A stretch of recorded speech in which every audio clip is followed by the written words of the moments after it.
ჩვენი გადაცემის პირველი ნაწილი სტუმარი გახლავთ მამკა გიორგაძე, ბატონო მამკა, ძალიან დიდი მადლობა რომ მონახეთ დრო და მოხვედით და რეგიონზე მინდა დღეს ვისაუბრო, ძალიან საინტერესო პროცესები მიმდინარეობს რუსეთსა და აზერბაიჯანს შორის. მე მაინც ორიოდე სიტყვით მიმოვიხილავ წინაპირობებს, კერძოდ როგორც ჩვევია ხოლმე რუსულ სახელმწიფოს ხისტად მოუხეშავა და უპატივცემულოდ დააკავა ეკატერინბურგში აზერბაიჯანული დიასპორის ხელმძღვანელი და მისი შვილი, თუმცა შემდეგ მეორე დღეს გამოუშვეს ისინი სასამართლო დარბაზიდან და თითქოს ლაპარაკია რომ რაღაც მკვლელობა, ადრინდელ მკვლელობას ედავებოდნენ აი ამ დიასპორის წარმომადგენლებს, მაგრამ ამან გამოიწვია საკმაოდ ხისტი რეაქცია ბაქოსი, კერძოდ ილჰამ ალიევის, რომელიც ისედაც განაწყენებული იყო მოსკოვზე ამ თვითმფრინავის ცნობილი ინციდენტის გამო და დაძაბული იყო ურთიერთობა ბაქოსა და მოსკოვს შორის. აზერბაიჯანში გააუქმეს რუსული კულტურის წარმომადგენლების ღონისძიებები, რომ არ შეესაბამებაო რაღაც გემოვნებას და ინტერესებს აზერბაიჯანის მოსახლეობისო, მის დღეს გადაწყვეტილება გაახმოვანეს უფრო ზუსტად, რომ რუსული სკოლები სრულად ჩანაცვლდება აზერბაიჯანულენოვანი სკოლები, თუმცა მე მიგვიყვარს აქამდე რატო არ ჩაანაცვლეს და აქამდე რატო იყო ამდენი რუსული სკოლა და რატო სწავლობდნენ რუსულ ენაზე და ისიც საინტერესო აზერბაიჯანულ ენაზე არის თუ არა ხო შესაბამისი ლიტერატურის უმაღლესი ძალიან მნიშვნელოვანი არის. ჩვენ ენასთანაც ჩვენს გვაქვს ეს პრობლემა, ჩვენ ენაზე ითარგმნება თუ არა სრულფასოვნად აი ეს სამეცნიერო სასწავლო ლიტერატურა, რაც აუცილებელია მომავალი თაობის განათლების მისაღებად, თუმცა ეს სხვა თემა არის და საბოლოო ჯამში გამოვიდა რომ რუსეთი და აზერბაიჯანი იმდენად დაუპირისპირა ერთმანეთს, რომ გაჩნდა მოსაზრება, რომ აზერბაიჯანი თურქეთის ასე ვთქვათ მოთხოვნებს და თურქეთის სცენარით მოქმედებს, ხოლო თურქეთი კი მოქმედებს დიდი ბრიტანეთის, კერძოდ ეს ავადსახსენებელი თუ კეთილსახსენებელი მიექსის ასე ვთქვათ მითითებებით. რა თამაშობს ალიევი, რომელმაც სწორედ მოსკოვთან თანამშრომლობით მათ შორის შეძლო ყარაბაღის დაბრუნება და ტერიტორიული მთლიანობის აღდგენა. ჩვენ გვახსოვს უკრაინაში ომის დაწყებამდე რომ ჩავიდა ის და სამხედრო და ძალიან დიდი ხელშეკრულება გააფორმა რუსეთთან, შემდეგ პუტინი იყო ბაქოში და ძალიან დიდი სარზეიმით დახვდნენ, ანუ გამოიყენა რუსეთი და გასაგები ახლა სხვა ეტაპზე გადავიდა. აბნამ საინტერესოა რა პოლიტიკური თამაში წამოიწყვალიემა, არის თუ არა დამოუკიდებელი სამ თამაში და ჩვენზე როგორ შეიძლება ეს აისახოს როგორც დადებითად, ასევე უარყოფითად. დიდი მადლობა. ნებისმიერი პოლიტიკური მოვლენა ზოგადად არ არის ერთგანზომილებიანი.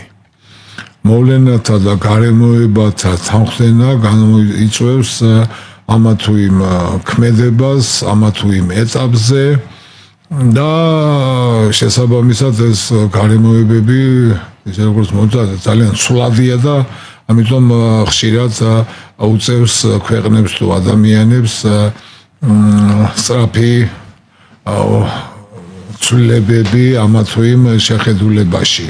თუმცა არსებობს ფუნდამენტური განვითარების ხაზი და ამ შემთხვევაში შეგვიძლია ვთქვათ, რომ ერთ-ერთი ასეთი მნიშვნელოვანია ის, რომ რუსეთთან პარტნიორობა ამდენი საუკუნეების განმავლობაში თანაბარი ნორმალური ჯანსაღი პარტნიორობა ვერ შეძლო ვერავინ. საოცარი რაბა როგორ უნებს ეს სახელმწიფო თავის თავს ვერ ახერხებს რუსეთთან არსებობს მხოლოდ ორი მდგომარეობა, რომელიც არის რომ ან ხარ მის მიმართ რთულად განწყობილი, ან და მისი მხრიდან ხარ ბოდიში ჟარგონისთვის დაჩმორებული.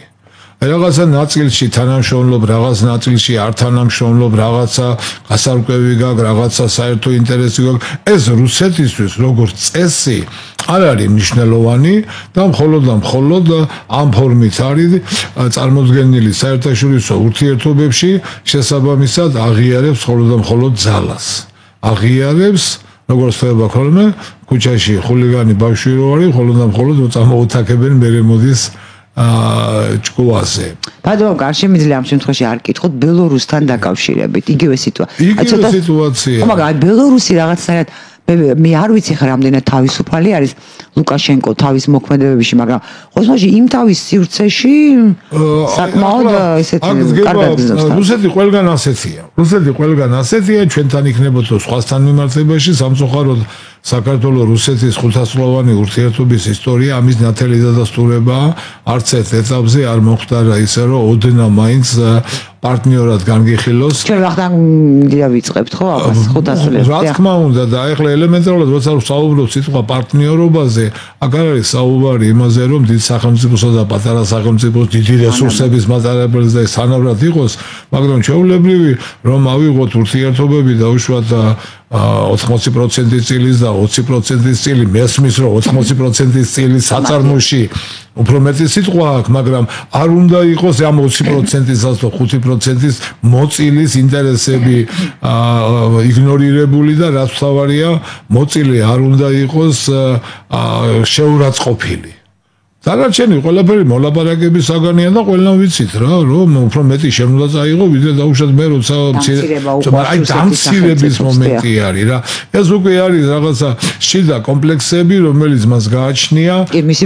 ეს მისი პრობლემაა, როგორც კი განგიხილავს რაიმე დონეზე, თუნდაც თანაბარ ურთიერთობაში, ავტომატურად მისი არსებობის ეგზისტენციალური პრობლემა დგება, იმიტომ რომ მან ხომ თვითონ ძალიან კარგად იცის პირობითად რო ავიღოთ როდის მოვიდა პირველი ქართველი საქართველოში ან პირველი ჩეჩენი ჩეჩნეთში ან პირველი ინგუშეთში ეს კაცობრიობა პირველი რუსი კავკასიაში ეს არ იცის კაცობრიობა მაგრამ როდის მოვიდა პირველი რუსი მოსკოვში როდის მოვიდა პირველი რუსი ჩეჩნეთში როდის მოვიდა პირველი რუსი საქართველოში ეს ისტორია მიცის და რადგანაც ახალი ამბავია ხო რადგანაც დაუშვათ იგივე რომ თვითონ საბჭოთა კავშირის ისტორიას რო გვასწავლიდნენ იქ ვიხსნიდნენ მოსკოვში როგორ ჩავიდა ესა თუ ის კონკრეტული პიროვნება და როგორ დაარსდა ქალაქი მოსკოვი მაგრამ იქ ხო ვიღაცა ცხოვრობდა მანამდე და ხო იყო ესე ანუ რადგანაც ეს სულ აი ასეთ ისტორიის მატარებელია რომ რატომ არის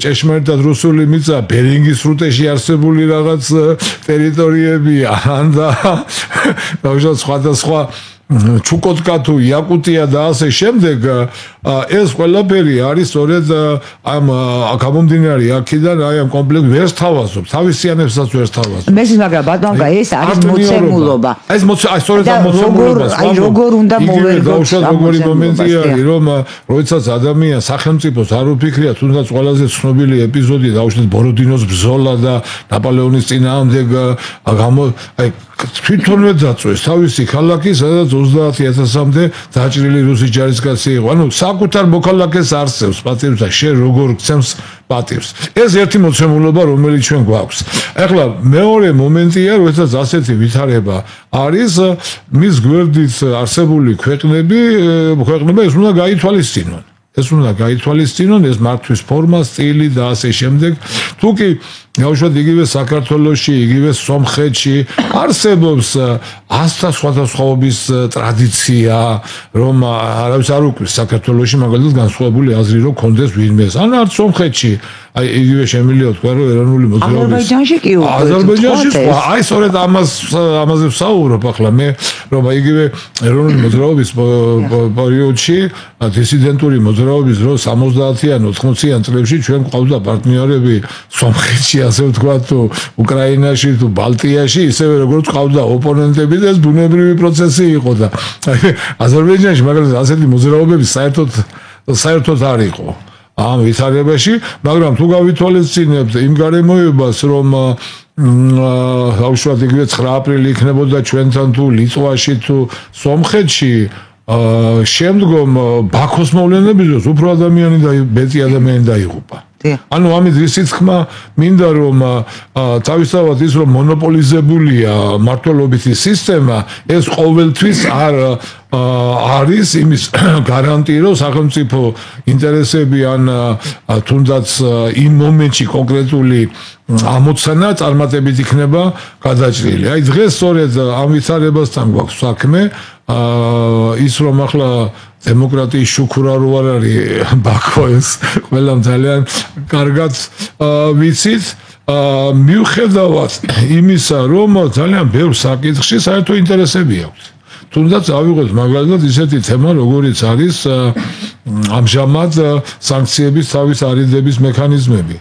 აი ბაქოს მხრიდან, აზერბაიჯანის მხრიდან გაცილებით უფრო მეტად არის გამოყენებული ეს არხები, ანუ იმდენად დიდია ეკონომიკური ინტერესი ბაქოსა და მოსკოვს შორის, რასაც ალბათ ვერ შეედრება ვერც ერთი სხვა რესპუბლიკა, ვერც სომხეთი და ვერც საქართველო. და საერთოდ აი ნავთო მილსადენში ხშირად რუსული გაზიც მიდის. აი სწორედ ამაზე ეს არავისთვის დაფარული არ არის, რომ ამის მეშვეობით გადის და დასავლეთ თვალის დახუჭვა უწევს ამ გარემოებებზე, მაგრამ მიუხედავად იმისა, რომ ასეთი ინტერესი, ეკონომიკური ინტერესი აქვს, მაინც მმართველობით ეს ფორმები იძულებულს ხდის ხელისუფლებებს, რომ ხანდახან მიიღონ რადიკალური ზომები საკუთარი ამომრჩევლის, საკუთარი მოსახლეობის ინტერესების, ასე ვთქვათ, დასაკმაყოფილება. ანუ ბატონო მამუკა, მეც ესე ვფიქრობ, ეს ცოტა აი ამას გაგრძელება არ ექნება, ხო? სიღრმისეული გაგრძელება ვერ ექნება, იმდენად დიდია ინტერესი და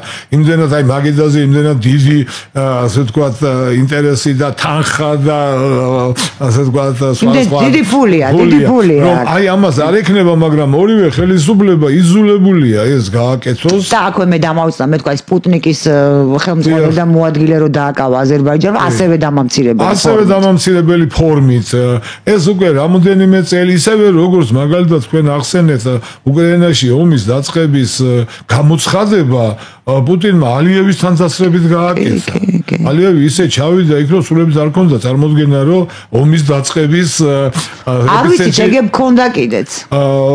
ნუ ყოველ შემთხვევაში მოვლენების განვითარება ამას არ ადასტურებს, იმიტომ რომ ომის დაწყებისთანავე იგივე ალიევმა, როგორც იტყვიან, მრავალვექტორული პოლიტიკა გაატარა და ასე ვთქვათ, ამასთანაც ვაჭრობს, იმასაც ეხმარება. იმას ეხმარება და ასე ვთქვათ, შეგვიძლია ვთქვათ, რომ საკმაოდ კარგად დაალაგა ურთიერთობები და აი ყოველ შემთხვევაში არც დასავლეთის მხრიდან და არც უკრაინის მხრიდან პრეტენზიები მის მიმართ არ ყოფილა. მიუხედავად იმისა, რომ კიდევ ხანდახან იყო, ერთი-ორჯერ იყო და ძალიან მკაფიოდ უპასუხეს სხვათა შორის ბაქოდან და ხისტად უკრაინელებს. რა თქმა უნდა, მაგრამ აი რა ფორმითაც უკრაინა თუნდაც ჩვენთან ან ისრაელთან მიმართებაში ასეთი რაღაცა ვერ გაბედეს. აქ ჩვენ კიდევ ერთი მომენტი, რომელიც არის, რომ მართლობის სისტემა იძულებულს ხდის, რომ გადადგას ასეთი კაფიო ნაბიჯები იმის გადასაფარად, რაც რეალურად ხდება და ამიტომ რუსული ეს არის რა ქართულად როგორ არის იზერშკი პრაიზვოსტვა რა ქვია მოყვება თამდები პროცესები ასეთი მოყვება ეს ყველაფერი და თან დიდი ხნის განმავლობაში მოყვება და ეს პირველი შემთხვევა არ არის ნუ ვორონეშიც მოხდა მსგავსი და მანამდეც მოხდა სხვათა შორის რამოდენიმე წლის განმავლობაში აზერბაიჯანის კულტურული ცენტრი რომელიც მოსკოვში ფუნქციონირებდა და რომელიც ელცინმა გახსნა და ალიევი და ელცინი ესწრებოდა ამ ღონისძიებებს, პუტინიც ესწრებოდა ბოლო რამოდენიმე წელია რაღაცა სამართლებრივი გაუგებრობის გამო რეგისტრაცია შეუჩერდა. ასე რომ ეს რამოდენიმე წელია მიმდინარეობს ეს დაპირისპირება, ასე ვთქვათ, საზოგადოებრივ წარმომადგენლებს შორის. აი ეს ბატონო რას აძლევს აზერბაიჯანის თქვა სახელმწიფოს აზერბაიჯანის ხელმძღვანელობას ან რუსეთის ხელმძღვანელობას ასე ხისტი დამოკიდებულება იმისი ეთნიკურად აზერბაიჯანელი რუსეთის მოქალაქეებისადმი და ამისი რუსეთის სისტემა ითხოვს იმიტომ რომ ეხლა რადგანაც აქ არ არის დემოკრატიული პროცედურები დასული არც ერთ არც მეორე მხარეს ბუნებრივია წინა პლანზე გამოდის კლანური ინტერესები. ეს კლანები ემსახურება ანუ მაგარი ტიპები არიან იქაც და აქაც ესე უბედა ეს კლანები ემსახურება ხელისუფლებებს მე ამ კლანებს შორის აუშვათ იგივე რუსეთში მაგალითად ხელისუფლების მხარდაჭერა სხვადასხვა კლანს სხვადასხვა ინტერესი აქვს და ზოგიერთ მათგანს მაგალითად შეიძლება გაუღვივდა იმის განსა რომ მოდი რა ეს ბაზრობები რომელიც აზერბაიჯანელები აკონტროლებენ მოდი ჩვენ ავიღოთ ფულის თემა არის. ამაში ხელისუფლება მხარს დაგვიჭერს, იმიტომ რომ ჩვენ მას ვემსახურებით. ხელისუფლება ვარდება ძალიან უხერხულ მდგომარეობაში, ორივე მისია, ორივე მას ემსახურება, მაგრამ ასეთი ორივესგან იღებს ფულს. აი თუ გახსოვთ, მსგავსი პრობლემები იყო ჩეჩნეთის დღევანდელ ხელისუფლებასა და რუსულ ერთ-ერთ საკმაოდ სერიოზულ კლანს შორის, იქ მომღერლის ქმარი, ცოლ-ქმრის, ასე ვთქვათ, გაყრას, რასაც მოყვა ბიზნესის გაყოფაც, აქ ჩაერთო მოსკოვიდან უშიშროების სამსახური, ჩეჩნეთის ხელმძღვანელი, იმან ჩეჩნეთის ხელმძღვანელი ჩაიყვანა, რა ქვია, ავტორიტეტად ამან აქედან და ფაქტობრივად ორ ამხელ სტრუქტურას შორის, ჩეჩნეთის ხელისუფლებასა და უშიშროების სამსახურს შორის ისეთი დაპირისპირება იყო, რომ რუსეთის ხელისუფლების წარმომადგენლებმა ლამის კადიროვი მთავარმწრად გამოაცხადეს და არც კადიროვს დაუკლია ხელი, ასე რომ თუ ეს ხდება თვითონ რუსეთის შიგნით, ბუნებრივია რუსეთსა და აზერბაიჯანის შორისაც ეს მოხდება და ახლა როგორი თემა არის, რომ რადგანაც ეს იქ მოხდა, ალიევმა უნდა აჩვენოს, რომ ვინ არის სახში მბრძანებელი. აი გასაგებია რომ იქ უშუალოდ პუტინზე ვერ გავა, მაგრამ აქ თავისიანებს ხო უნდა დაუმტკიცოს რომ ეს ბაბაია. ეს ბაბაია რა. ამიტომ სულ სხვა ჩვენს ხშირად ხდება ხოლმე აი რეგიონული პატარა მეფუკები რო არიან რა. ისინი როგორ უნდა თვითონ თავის ტერიტორია გააკონტროლოს და ასე შემდეგ. ზუსტად ასევე არის ეს მომენტები. აქ ემატება კიდევ ერთი. ბატონო, ძალიან დიდი ბოდიში რეკლამის გამო მცირე ხანით შევწოდოთ გადაცემა და შემდეგ გავაგრძელოთ, მალე დაბრუნდებით, დაგველოდეთ. ჩვენ ყოველთვის ბრუნდებით განვაგრძობთ საუბარს ჩვენ სტუმართან, მამგა გიორგაძესთან ერთად, ბატონო მამგა, მოდი გადავიდეთ კონკრეტიკაზე. ეს გასაგებია. კი ბატონო, ამ პროცესის საერთაშორისო მდგენელზეც ვსაუბრობთ. აუცილებლად, დიახ.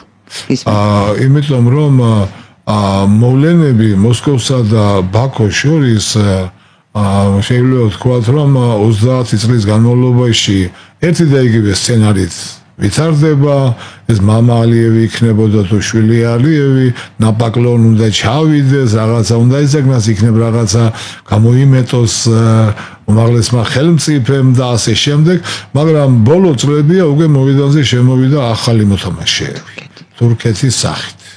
შემოვიდა ახალი მოთამაშეები, რომელიც თუ კი დავუშვათ აზერბაიჯანსა და სომხეთს შორის, იმას რუსეთს შორის ასე ვთქვათ, დარღვეულია წონასწორობა, იმიტომ რომ რუსეთი გაცილებით უფრო მძლავრად გამოიყურება, თურქეთი ტოლი-ტოლზე უყურებს რუსეთს და ბევრ შემთხვევაში ცოტა მაღლადაც აყენებს. ეს ნატოს ზურგის ამბავია. ნატო ერთია და მე ვთვლი, თურქეთის მდგომარეობა იძლევა ამის საშუალებას, დავუშვათ, სულ სხვა იყო თურქეთი გაცილებით ათეული წლების წინ. 10-15 დღეს მისი საერთაშორისო მნიშვნელობა, ეკონომიკის მნიშვნელობა, მიუხედავად იმისა, რომ მრავალი პრობლემაა თვითონ თურქეთში, აძლევს იმის საშუალებას, რომ გარეთაც გამოიხედოს და თვითკმარია მისი საფუძველი. თქმა უნდა და ყველაფერი რო ავიღოთ და დაუშვათ, როცა საქმეზე მიდგა, უკან არ დაიხია იგივე რუსული სამხედრო თუ სხვა თვეფრინავი ჩამოვაგდო კიდევ. ისევე როგორც შემდეგ მივიდა და ლამის რა ვიცი, მე ფეხები უკოცნა პუტინს. სხვა მხრივ კიდევ რაღაცა სხვა.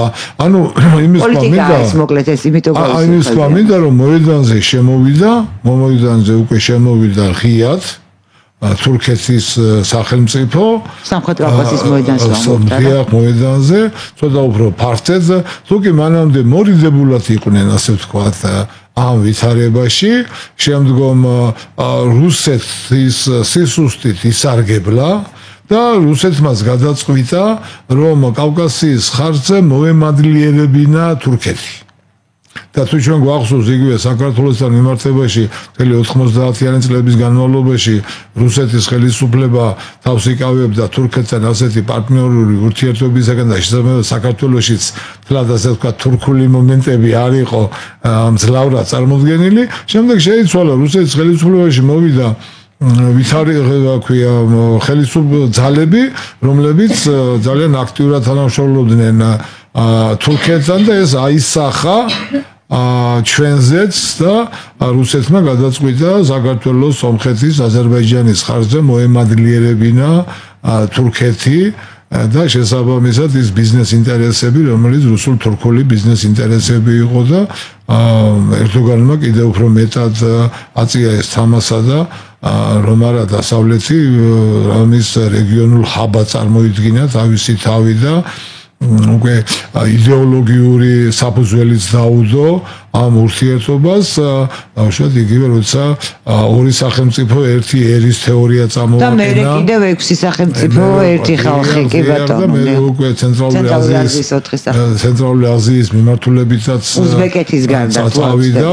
კიდე თურქული წარმოშობის ასე ვთქვათ სახელმწიფოებთან მაქსიმალურ კავშირზე გავიდა. ბატონო, აქვე ვიტყვი თუ შეიძლება, არ შეიძლება თქვენ იცით, მაგრამ შეიძლება არ იცის მაყურებელმა და მსმენელმა.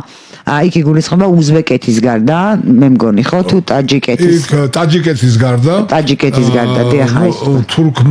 თურქული წარმომავლობის ხალხებთან ეს ურთიერთობები ბუნებრივია რუსეთს რო კონდეს შესაძლებლობა არც ერთ შემთხვევაში არ დაუშვებდა რომ მის ყოფილ ტერიტორიაზე ასე შემოეშვა სხვა ქვეყნის ინტერესები, მაგრამ არ არის რუსეთის მდგომარეობა ისე ფარი და დაუშვათ დღეს ცენტრალური აზიის სივრცეზე ერთმანეთს ეკიშება ჩინეთის და თურქეთის ინტერესები და აი ნელ-ნელა რუსეთის ტოვებს ამ რეგიონს ჯერჯერობით კიდევ აქვს ისე როგორც კავკასიაში იმის ზალა რომ წერტილოვანი დარტყმები განახორციელოს, მაგრამ იყოს მონოპოლისტი, ამის ზალა რუსეთს უკვე აღარ აქვს.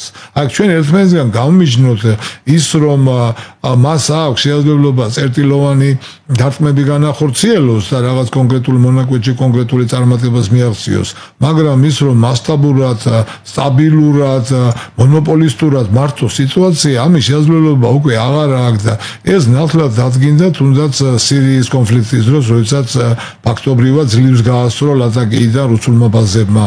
ეს დადგინდა თუნდაც ახლა ირანთან მიმართებაში, როდესაც რუსული იარაღმა პირწმინდად ფიასკო განიცადა და აი ეს ცნობილი SS-400-ები და სხვა დანადგარები ფაქტობრივად უფუნქციოდ აღმოჩნდა დასავლური შეიარაღების წინააღმდეგ. ეს ყოველივე ნათლად მეტყველებს იმას, რომ გაბედეს თურქეთმა, სხვა ქვეყნებაც გაბედეს, რომ იმ ბაზარზე უხეშად რო ვთქვათ, შევიდნენ, რომელიც სადაც მანამდე რუსეთი იყო დომინანტი და აქ ყველაზე უფრო უადვილდება ეს აზერბაიჯანთან მიმართებაში.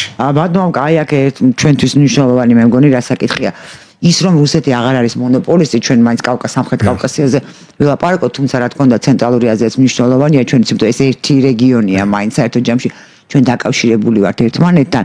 ეს არის ძალიან კარგი. მაგრამ ის რომ თურქეთი გახდება დომინანტი, აი ეს რამდენად კარგია. ხო არ ჯობია რომ მათ ერთმანეთი რაღაცა დააბალანსონ, აქ გელი შეჭამს ინგლისფერი მელაო, ხო რა მნიშვნელობა აქვს? უკვე საუბარი იმასთან დაკავშირებით, ჩვენ თვითონ როგორ შევხედავთ ჩვენ თავს, ჩვენს რესურსს. არა ჩვენ გვაქვს რესურსი, რომ აი როგორ უნდა შევხედოთ და რა რესურსია? ვითამაშოთ. გვაქვს ადამიანური რესურსი, ტერიტორიის მდგებარეობა, გვაქვს ქართველი ხალხის ნიჭიერების იმედი.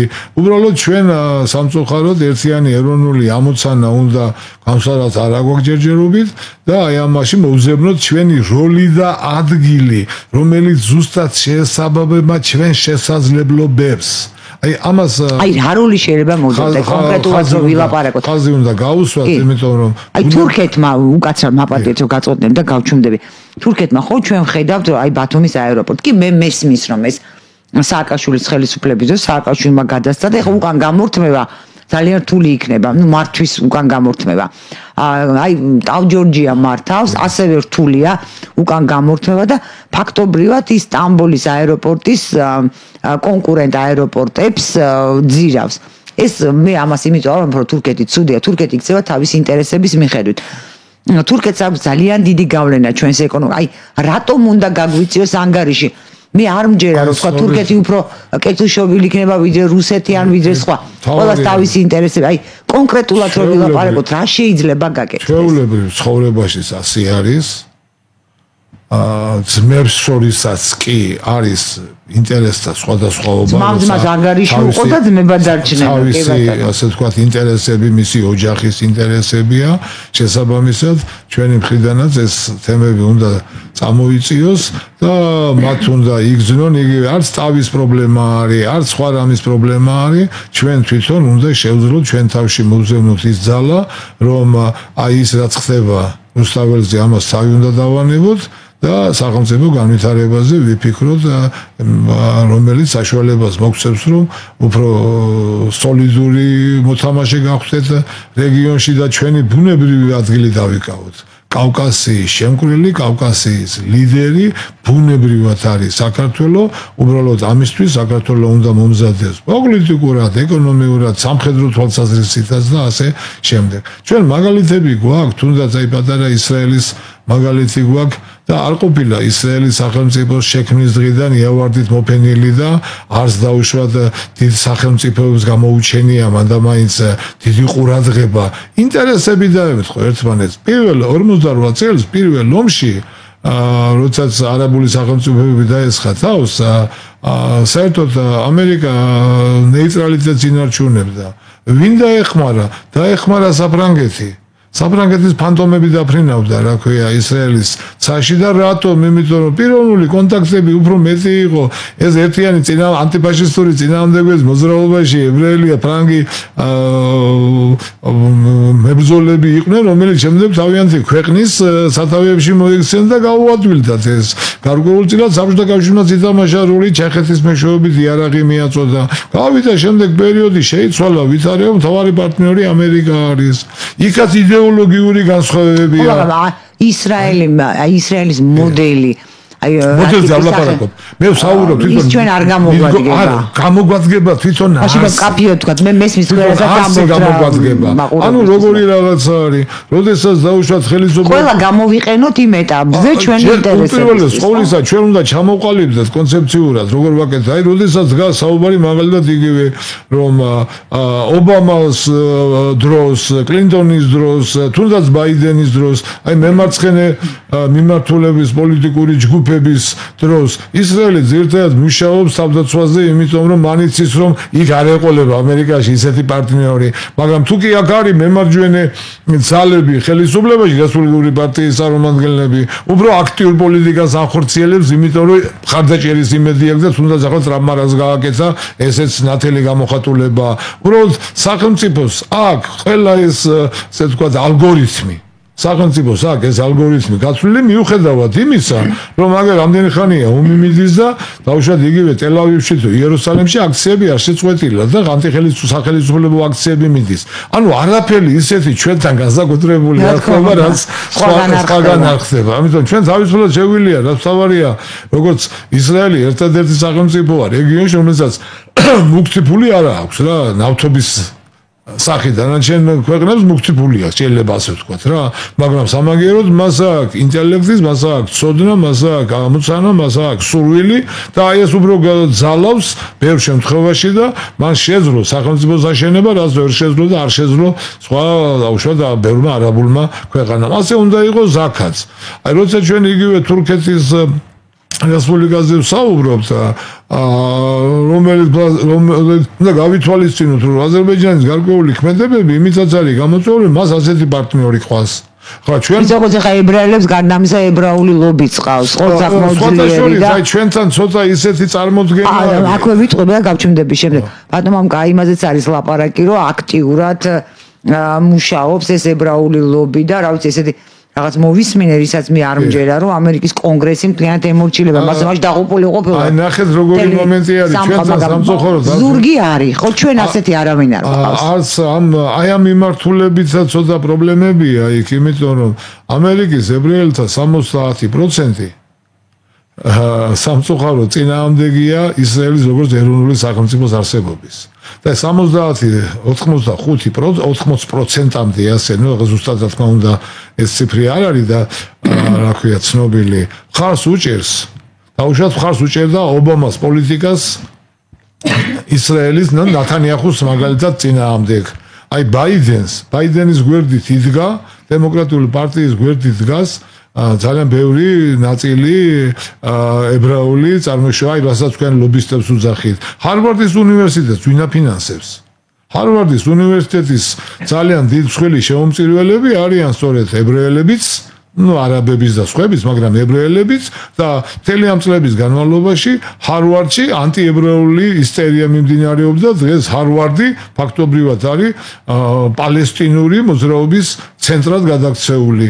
ანუ აი წარმოდგენა იმაზე რომ ლობისტები მუშაობენ გვერდზე ყავთ, ასე არ არის. ასე არ არის, იმიტომ რომ იქაც კიდე გიმეორებთ, რომ ძალიან ბევრი ასიმილირებული ებრაელი, რომელიც წინააღმდეგ, აი სოროსი მაგალითად, რა ვიყოლასთვის ცნობილი.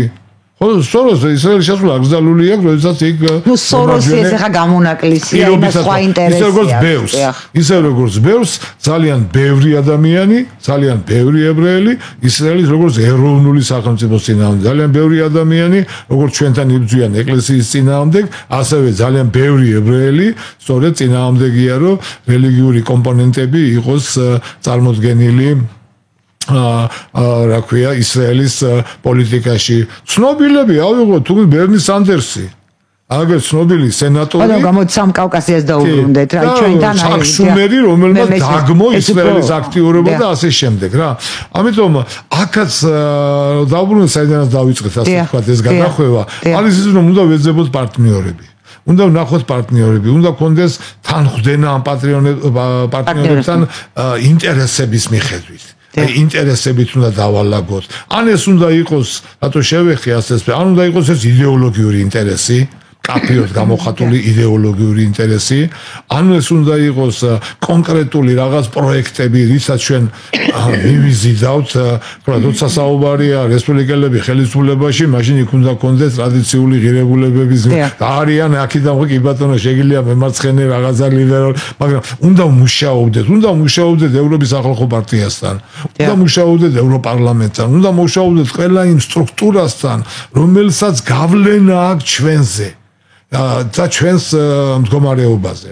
ამიტომ როცა კავკასიაზე ვსაუბრობთ, ხედავთ რომ მაქსიმალურად იყენებს აზერბაიჯანი თავის ამ რა ქვია შესაძლებლობებს, აი მაგალითად იგივე ხლა რა მგონია ძალიან რელიგიური იყოს მისი ოჯახი და რაიმე ამ კუთხის განმავლობაში, მაგრამ როცა საჭიროა, საკმაოდ რადიკალურ რელიგიურ ჯგუფებს ამუშავებს, როცა დაჭირდა იგივე თავის დროზე, როცა ჩათვალა რომ საქართველოს ამაზე რეაგირებას არ გააკეთებდა, მაგალითად ერთ-ერთ უდინებით დასახლებულ სოფელ გიში გამოაცხადა მართლმადიდებლური ეკლესია და შესაბამისად იქ დავით გარეჯა იქნება თუ ქორმოხის თემა იქნება, რომ ცირა აი ამ ეკლესიის სახელით ჩვენთან რო იყვნენ ორ მოდავე სუბიექტ შორის არის ასდა სხვადასხვაობა, რომ იქ იმ ტერიტორიაზე, ამ ტერიტორიაზე გიში შექმნა ესეთი, ასე ვთქვათ, აწესებულება, რომელიც ნელ-ნელა მაქსიმალურად უწყობს ხელს, რომ აი ეს ინტერესების დაიცვას. რთული არის მისი მდგომარეობა იმ კუთხით, რომ ირანთან ამ მხრივ ძალიან სერიოზული დაძაბულობა აქვს, მაგრამ მოძებნა ალტერნატივა ირანის ყველაზე მთავარი მოწინააღმდეგე ისრაელის სახით.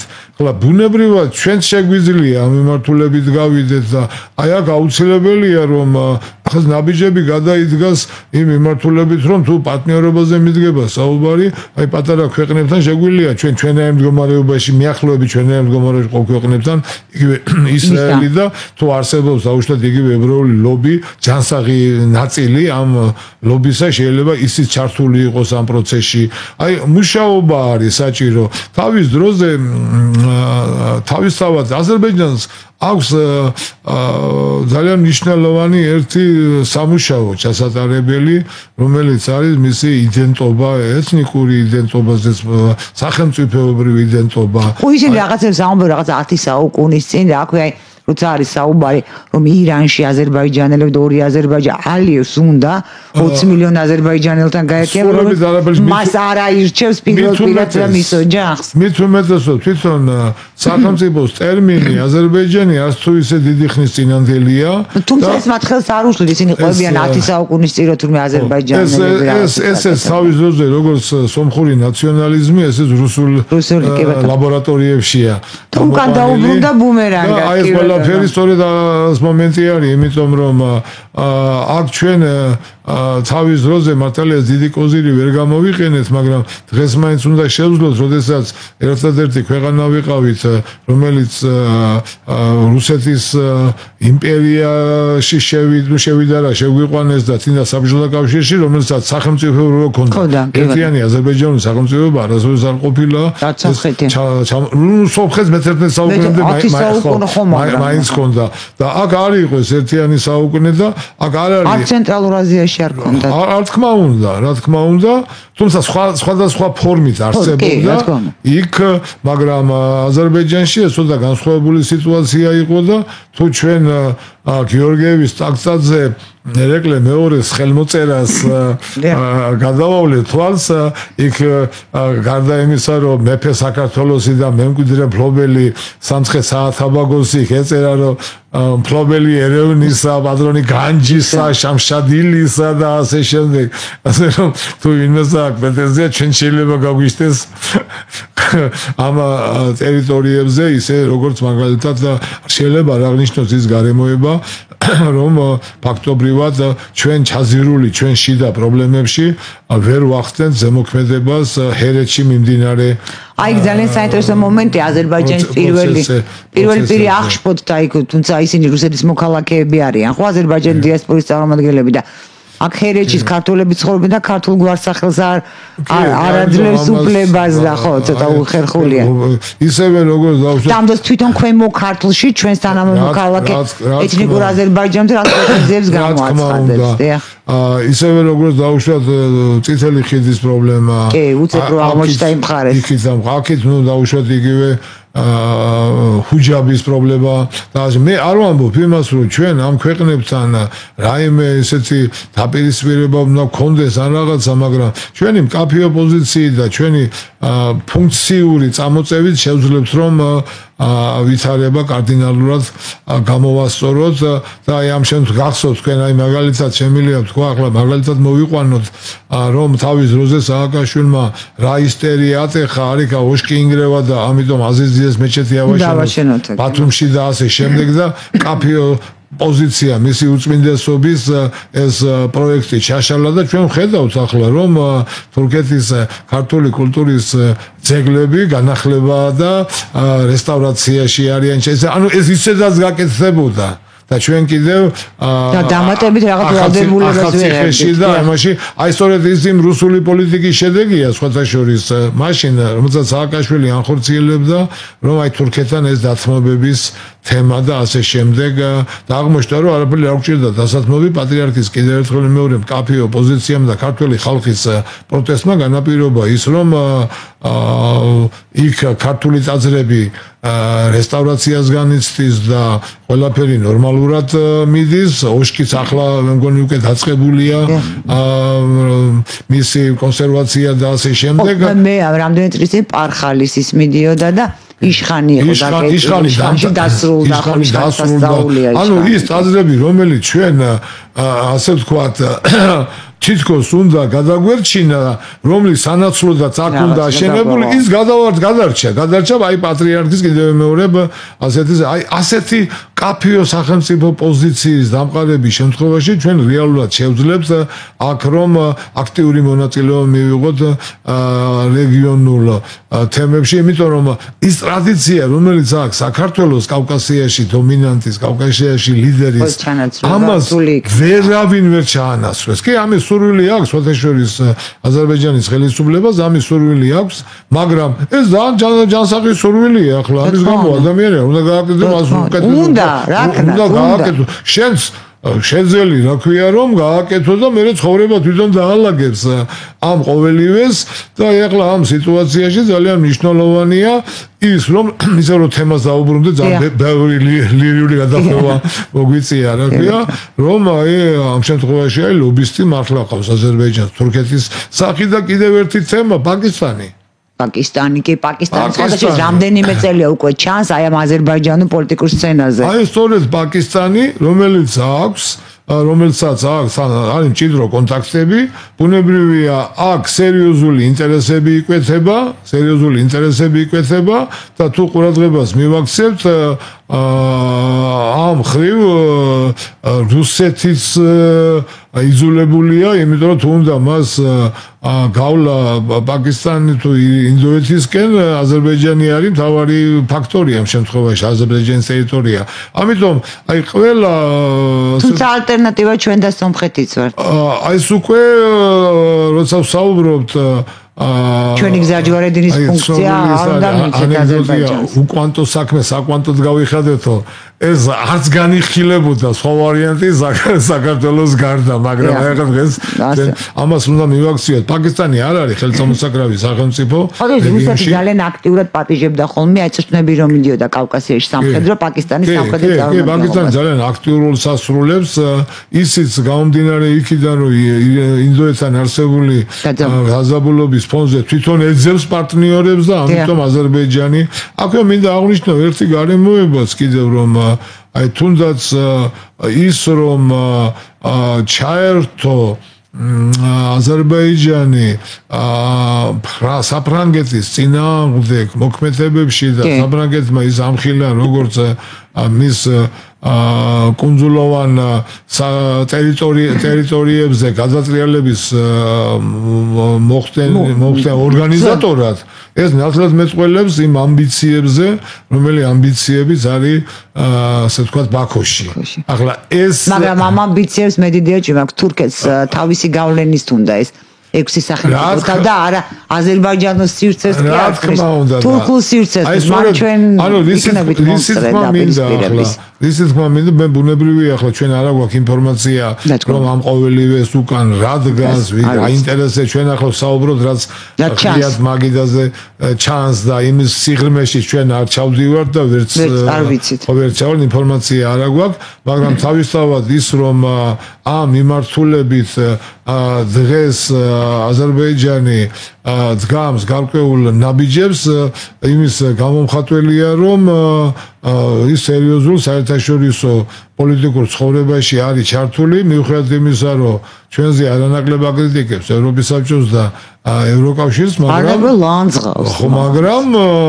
ასე ვთქვათ ინარჩუნებს იმ ხაზებს ურთიერთობისა რომელიც მას სჭირდება აშირდება და ამიტომ ასე ვთქვათ მას აქვს დღეს სრული პრეტენზია იმაზე რომ კავკასიის რეგიონში დომინანტის მაგრამ შეიძლება იყოს დომინანტი ფულადი პოლიტიკური სამხედრო გავლენით მაგრამ აი კულტურული ცნობიერი ეს ჯერ კიდევ ჩვენთან რჩება აი სწორედ ეს არის და დავასრულოთ სამწუხაროდ აი კიდევ ერთხელ არის შემოძახება საჭირო ჩვენი თავის იმიტომ რომ ჩვენ თუ ხელს არ გავანძრევთ, ჩვენ თუ ვერ მოძებნით ერთიან ეროვნულ ამოცანას, ჩვენ თუ ვერ შექმნით აქ საზოგადოებრივ აზრს, განწყობას იმისათვის რომ საქართველოს თავისი რეალური ფუნქციის და რეალური მდგომარეობის ფუნქციის შესრულება და რეალური ადგილის დაკავება შეძლოს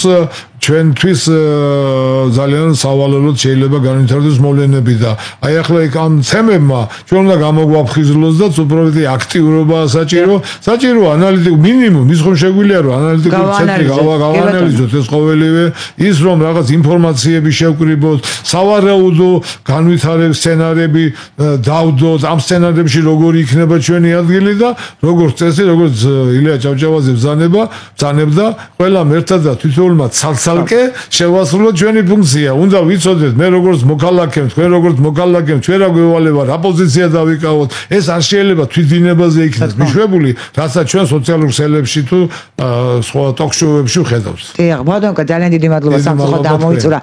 ჩვენ გაცემთ პირველი ნაწილის დრო, იმედი მაქვს ჩვენ კიდევ შევხვდებით ერთმანეთს, ჩვენ რეკლამის გამო მცირე ხით ვემშვიდობებით, დაგველოდეთ, მალე დავბრუნდებით მეორე სტუმართან ერთად.